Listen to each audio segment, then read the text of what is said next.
નમસ્કાર દર્શક મિત્રો, બોટાદ દસ્તક ન્યૂઝમાં આપનું હાર્દિક સ્વાગત છે અને હું છું એલડી મકવાણા. આપ જોઈ રહ્યા છો બોટાદ દસ્તક ન્યૂઝ. હવે પછીના સમાચાર વિગતવાર. બોટાદમાં પત્નીની તકરારમાં યુવકની હત્યા કરનાર 3 આરોપી કોર્ટે આજીવન કેદની સજા ફટકારી. 2018માં નવનાળા વિસ્તારમાં બનેલી ઘટના.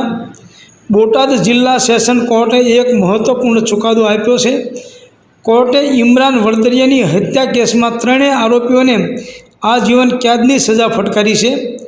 ઘટના 22 જુલાઈ 2000ની સાંજે બની હતી. મૃતક ઇમરાન અને તેના ભાઈ ઇરફાન વડદરિયા નવનાળા વિસ્તારમાં હતા. આ દરમિયાન મુખ્ય આરોપી પરવેઝ ઉર્ફે પિમ્પિમ, જાવેદ ઇલિયાસભાઈ ભાસ અને અનીસભાઈ ઇલિયાસભાઈ ભાસે હુમલો કર્યો હતો. મુખ્ય આરોપી પરવેઝે 1 મહિના પહેલાં ઇરફાનની પત્નીને ભગાડી હતી. આ તકરારમાં પરવેઝે ઇમરાનને છરીના ઘા માર્યા હતા.